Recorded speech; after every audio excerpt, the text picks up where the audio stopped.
আমাদের 5 minutes rapid fire কোর্সের আজকে তৃতীয় ক্লাস। আজকে ক্লাসটা হবে কণিকের উপরে। মনোযোগ দিয়ে ক্লাসটা করবো। প্রথমে এটা দেখি আমরা যে একটা ইকুয়েশন দিছে পরাবৃত্তের, তার শীর্ষবিন্দু চাইছে। শর্টকাটটা চিন্তা করতে হবে। এটা তোমার এক্স স্কোয়ার দিয়ে হতে পারে, ওয়াই স্কোয়ার দিয়ে হতে পারে, কারণ পরাবৃত্ত তো দুইটা টাইপের হয়ে থাকে, তাই না? তো নিয়মটা কি? প্রথম কথা হচ্ছে যেটা দ্বিঘাত থাকবে তার এক ঘাতটাকে সমান চিহ্নের দুই পাশে আমরা দুইটাকে পাঠাই দিব, বুঝছো? তারপরে এই যে ওয়াই এর যে সহগ তাকে আমরা 2 দিয়ে ভাগ দিব। 2 দিয়ে ভাগ দাও, তাহলে কি থাকে? -1। এটা হচ্ছে কি কোটে। যদি x স্কয়ার থাকতো তাহলে আমার x টাকে ভাগ দেওয়া লাগতো, আশা করি বুঝছো। তারপরে ভুজ কেমন বের করবো? এই -1টা আমরা ইকুয়েশনে বসাই দিব। বসায় দাও। তাহলে কি থাকবে এটা? 1 + 4x - 2 - 8 = 0, অর্থাৎ x এর মান কি চলে আসবে? 9/4। তাহলে উত্তর কোনটা? উত্তর হয়ে যাবে 9/4, -1। এখন এই টাইপটা এত বেশি ইম্পর্টেন্ট, এটা পরীক্ষায় বারবারই আসে। y = 3x + b একটা রেখা এবং এটা পরাবৃত্ত হচ্ছে y² = 8x, স্পর্শ করতেছে। তাহলে b এর মানটা কত? মনে রাখবা y² = 4x এবং y যদি mx + c ফরম্যাটে থাকে এবং একটাকে স্পর্শ করলে শর্ত হচ্ছে a = c a। তাহলে এই টাইপ তো এখানে আছে, তাই না? y² দিয়ে কিন্তু মাস্ট। তাহলে এখন a কি বলতো? a ছিল এই পরাবৃত্ত থেকে আসে। তাহলে a এর মান কত? 2। c এর মানটা কত? b। m এর মানটা কত? 3। তাহলে b এর মান কত? 2/3। একদম সোজা। এখন পরেরটা কিন্তু সেম ইকুয়েশন, বাট আগেরটা ছিল y² পরাবৃত্তটা, এখানে কি x², মাথায় রাখা লাগবে। এই টাইপটা কেমনে করবো? এই টাইপটা করার নিয়ম হচ্ছে, তুমি এখানে দুইটা y পাইতেছো না? হ্যাঁ, দুইটা এর ভ্যালু তুমি দিয়ে দাও x দিয়া, তাহলে কিন্তু বিষয়টা এরকম দাঁড়ায় কিনা? হ্যাঁ। এখন এটাকে আমরা x এর দ্বিঘাত ইকুয়েশন বানাই ফেললাম। এই যে এখন আমরা একটা নিয়ম জানবো কি, যদি একটা রেখা একটা পরাবৃত্তকে স্পর্শ করে তখন ওই দ্বিঘাত ইকুয়েশন x এর নিশ্চয়ক মানটা কি হয়ে যাবে? 0 হয়ে যাবে। ওকে, নিশ্চয়কটা কিভাবে বের করে বলো তো? এই যে b² - 4ac আকারে বের করা লাগে। তাহলে কে এর মান কত আসবে? কে এর মান চলে আসবে +-4, অর্থাৎ 4। এখন এই পরাবৃত্তের নিয়ামক ইকুয়েশনটা কত হবে? ওকে, নরমালি y² = 4x, এই ইকুয়েশনের নিয়ামক ইকুয়েশন কি ছিল? x = -a। তাহলে যদি এটা x² হয়ে যায়, x² = 4 এ y হয়ে গেলে নিয়ামক হয়ে যাবে y = -a। ওকে, যদি এখানে x - α² = 4a × y - β ফরম্যাটে থাকে, তখন কিন্তু আমরা জানতাম যদি আলফা বিটা অর্থাৎ শীর্ষবিন্দু থাকে তখন ইকুয়েশন কি করতে হয়? এগুলো বিয়োগ করে দিতে হয়, আলফা বিটাগুলো। তাহলে এখন যেহেতু x² ফর্মেটে আছে, তাহলে আমরা y থেকে কি বাদ দিব? বিটা বাদ দিব। এই যে এটা হচ্ছে কি আমার কাঙ্ক্ষিত নিয়ামক ইকুয়েশন। কেমনে বের করবো? আমরা সাজায় লিখতে পারি x² = 4 × -1 যদি কমন নেই তাহলে কিন্তু y - 2 থাকে, কারণ এটা হচ্ছে অ্যাকচুয়াল ফর্ম। y-টা আগে রাখা লাগবে মাস্ট, 2টা আগে রাখলে হবে না। ওকে, রাখার পরে এটার ইকুয়েশনে কি দাঁড়াবে? y - β = -a। এখন আমি বিটা মানটা জানি যে বিটা মানটা কি ছিল? 2। এর মানটা কত? -1। তাহলে এটা পজিটিভ 1 হয়ে যাবে, অর্থাৎ y এর মান কত দাঁড়াচ্ছে? 3 দাঁড়াচ্ছে। এখন এই কণিকটির দ্বিঘাকের প্রান্তবিন্দু স্থানাঙ্কটা কত? আগে সাজিয়ে নিই আমরা। x² - 8x প্লাস 16 নিলাম ইকুয়ালস টু বাকি সবগুলোকে ওই পাশে পাঠিয়ে দাও। -4y +4 +16। তাহলে কি থাকে? এটা থাকে হচ্ছে x - 4² যদি আমরা -4 কমন নিই তাহলে y -5 থাকতেছে, অর্থাৎ 4 টানার পরে -1, এখানে কি y -5 থাকতেছে, বুঝছো? এখন আমরা তো শিখছিলাম এটা প্রথমত যে y² = 4x হলে দ্বিঘাকের প্রান্তবিন্দু কি ছিল বলো তো? -a, 0। তাহলে x² = 4 হয়ে গেলে কি উল্টায় যাবে না? 0, হয়ে যাবে না? আর এখানে তো আলফা বিটা আছে, তো আলফা বিটা থাকলে বিন্দু ক্ষেত্রে আমরা জানি যোগ হয়ে যায়। তাহলে 0-র সাথে আলফা যোগ করলে আলফা হবে, আর মাইনাসের সাথে বিটা যোগ করলে এটা হবে। তাহলে এটা হচ্ছে আনসার কাঙ্ক্ষিত। তাহলে বের করি। তা আলফা মান হচ্ছে 4 আর মাইনাসের মান কি 1 হয়ে যাবে, আর বিটা মান ছিল কি 5, অর্থাৎ 4,6। আশা করি বুঝছো। এখন এই উপবৃত্তের কেন্দ্রের স্থানাঙ্ক কত? এখন দেখো যে পরাবৃত্তে যে শীর্ষবিন্দু বের করে যে শর্টকাট তোমাকে শিখাইছিলাম, এই উপবৃত্ত এবং অতিবৃত্তের সেই শর্টকাটটা কেন্দ্র নির্ণয়ের ক্ষেত্রে বের হবে। তাহলে কিভাবে কি করবো? দেখো যেটা দ্বিঘাত ছিল তার রেখাটাকে সমান চিহ্নে দুই পাশে পাঠাবো। এখানে একটা দ্বিঘাত ছিল y²টা, বুঝছো, দুই পাশে পাঠাইছি। এবং আরেকটা শর্ত আছে, x² সহগটাকে শুরুতেই 1 রাখা লাগবে। তাহলে কি আগে আমরা 2 তে ভাগ দিব, 4x। ওকে, দেন এই x এর সহগটাকে তুমি 2 তে ভাগ দিয়ে দাও আবার, বুঝছো? তাহলে 2 আসবে। আর এখানে y সহগ তোমার তো অলরেডি y²টা কিন্তু 1 সহগ বিশিষ্ট আছে, তাহলে এই y এর সহগটাকে আমি 2 তে ভাগ দিব, তাহলে 1। কেন্দ্রের স্থানাঙ্ক হয়ে গেল 2,1। ওকে, এটা কিন্তু এবার কৃষি গুচ্ছে আসছিল, একটু ডিপ বাট একদম সোজা প্রশ্ন, অনেকে পারছে অনেকে পারছে না। আচ্ছা, কিভাবে এটা করবো আমরা? দেখো প্রথমত বিষয়গুলো কিন্তু এরকম ছিল, x - α² + y - β² = 1, বুঝছো? খেয়াল করো, তারপর কিন্তু আমরা বলতাম কেন্দ্র হচ্ছে কি আলফা, বিটা। তাহলে এইসব নির্ণয় কিন্তু এই x এর সাথে কিন্তু সহগটা অলওয়েজ 1ই থাকে। তাহলে প্রথম কথা হচ্ছে ভাই, তুমি এই x এর সহগটাকে 1 বানানোর জন্য ব্র্যাকেটের ভিতর তুমি 2 কমন নাও, তাহলে কি থাকতেছে? 1/2 থাকতেছে না? হোল স্কয়ার দিয়ে দিলাম। প্লাস পরেরটা 3 কমন নাও, তাহলে কি থাকতেছে? 1/3 থাকতেছে না? যে এটা হোল স্কয়ার দাও, এটা কিন্তু রাখছিল। তাই তো? তাহলে এক্স এর পরে যেটা দেখি সেটাই তো আলফা। তাহলে আলফার মান কত? 1/2 আর বিটা মান কত হচ্ছে? -1/3। তাহলে উত্তর কত? 1/2, -1/3। এখন এই উপবৃত্তের উৎকেন্দ্রিকতা কত হবে? তাহলে এগুলো বের করার আগে আমি তোমাকে কয়েকটা সিকোয়েন্স শিখাই দিই। গুণফলগুলো মুখস্থ করে ফেলতে হবে। 9 × 16 144, ভুলো না। বুঝছো? 16 × 25 এটা কত জানো? 400। 9 × 25 এটা মুখস্থ করতে হবে। কত জানো? 225। আচ্ছা, এটা দ্বারা কি বোঝালো? যদি এই দুইটা পার্টের গুণফল যদি 225 হয়ে যায়, মানে কি ডান পাশে তার গুণফলটা দেওয়াই থাকে, তো আমরা একটা কাজ করবো। কি করবো জানো? সবগুলোকে এক্সচেঞ্জ করে ভাগ আকারে দিয়ে দিব। বুঝছো? মানে ভাগ দিন আর কি, এটা শর্টকাট আর কি ফর্ম।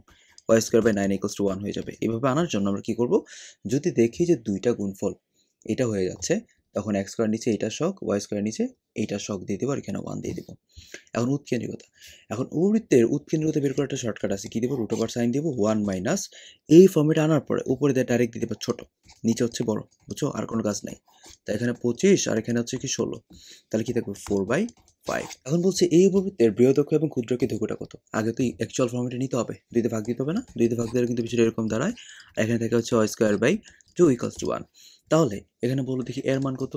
1/√2। বি এর মান কত? √2। তাহলে বৃহদক্ষ তো এখান থেকে আসবে 2b, তাই না? তাহলে কি আসবে? 2√2। আর ক্ষুদ্রক্ষ 2/√2, অর্থাৎ কি আসে এটা? √2। তাহলে বৃহদক্ষ ক্ষুদ্রক্ষ যেহেতু চাইছে, তাহলে প্রথম আসবে কি? বৃহদক্ষ, তারপর আসবে কি?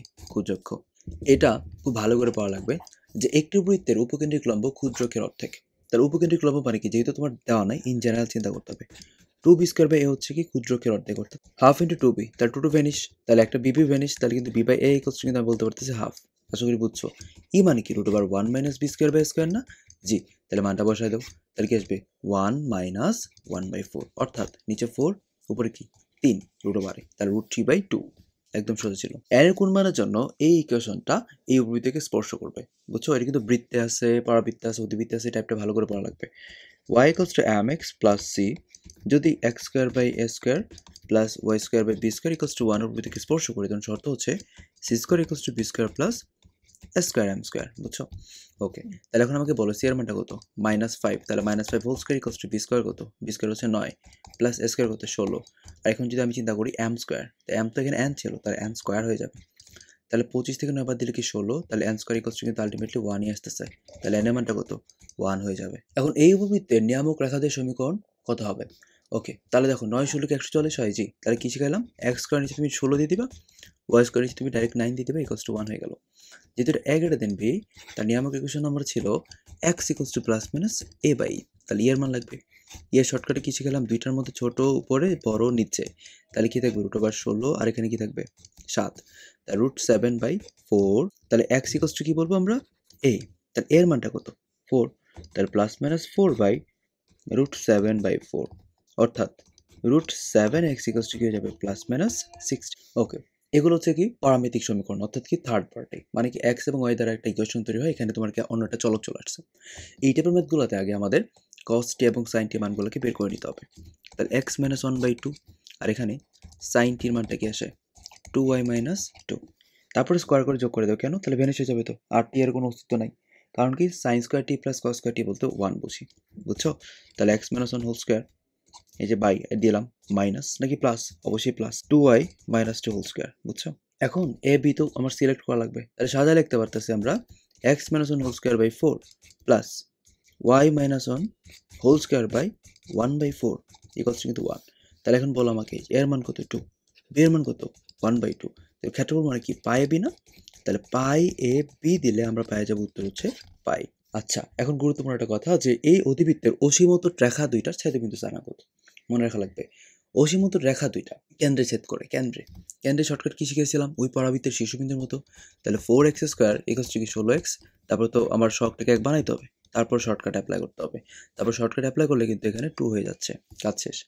এখন 9y² - a = কি -18y। তাহলে তোকে 1 বানানোর জন্য তো 9 দিয়ে ভাগ দিতে হবে, -9 দিয়ে ভাগ দিতে হবে। তাহলে 2y থাকে। তারপর 2 দিয়ে ভাগ দাও, 1 চলে আসবে। তাহলে অসীমত রেখাদের ছেদবিন্দু হচ্ছে কি 2,1, বা কেন্দ্র কিন্তু 2,1ই আসবে। এখন এই অধিবৃত্তের উপকেন্দ্রিক লম্বের দৈর্ঘ্যটা কত? প্রথমত এটা একটু সাজায় নিতে হবে। 9x² - 4y² = কি? -36। তাহলে -36 দিয়ে ভাগ দিলে কিন্তু আগে y² চলে আসে 9 - x²/4 = 1 দাঁড়াচ্ছে। যেহেতু এটা y² আগে আছে, তাহলে উপবৃত্তের সূত্রগুলো a b এটা চিন্তা করতে হবে। তাহলে a b এর ক্ষেত্রে আমরা কি জানতাম? 2a² / b। তাহলে 2a² বাই বি দিয়ে দিলাম, তাহলে উত্তর কত 8/3। এখন এক্স ওয়াই ইকুয়ালস টু 2 এই সমীকরণটা আসলে কি নির্দেশ করে? সবসময় মনে রাখা লাগবে এক্স ওয়াই যদি থাকে সেই বিষয়টাকে অধিবৃত্ত করব। এবং আরেকটা পার্ট ছিল কি আয়তাকার অধিবৃত্ত। তো আয়তাকার যদি অধিবৃত্ত বলে, আয়তাকার অধিবৃত্তের এর মান হচ্ছে কি √2। কেন? কারণ এখানে এক্স স্কোয়ার নিচে তোমার যে সহগ বসবে ওয়াই স্কোয়ার নিচে হুবু সেম সহগই বসবে। আর অধিবৃত্তের ক্ষেত্রে এর মান কিন্তু জানি √1 plus B square by square অথবা A square by B square plus কিন্তু মাঝখানে যদি এই দুইটাই সেম হয়েছে তাহলে এখানে তো 1 আসবে অনুপাতটা, তাই না? আর 1 + 1 মানে তো 2। এখন দেখো এই ম্যাথটা কীভাবে করা যায়? 1/cos থিটা মানে কি? sec theta. তার 2x কিন্তু আমরা sec থিটা বলতে পারতেছি। আর এখানে আমরা বলতে পারতেছি sin theta by cos theta মানে কি tan থিটা, তার মানে কি 2y/3 বলা যাইতেছে। এখন এই দুটো কি করা যায়? স্কোয়ার করে বিয়োগ করো। স্কোয়ার করে যদি আমরা বিয়োগ করি তখন কিন্তু আমরা 1 বলতে পারতেছি। তাহলে কি আসতেছে 4x² - 4y² / 9। তাহলে আমরা এটা বলতে পারতেছি ভাই যে x² / 1/4 y² / 9/4 = কি 1। এটা কিসের ইকুয়েশন? এটা একটা অধিবৃত্তের ইকুয়েশন। তো ম্যাথগুলো ভালো করে করো।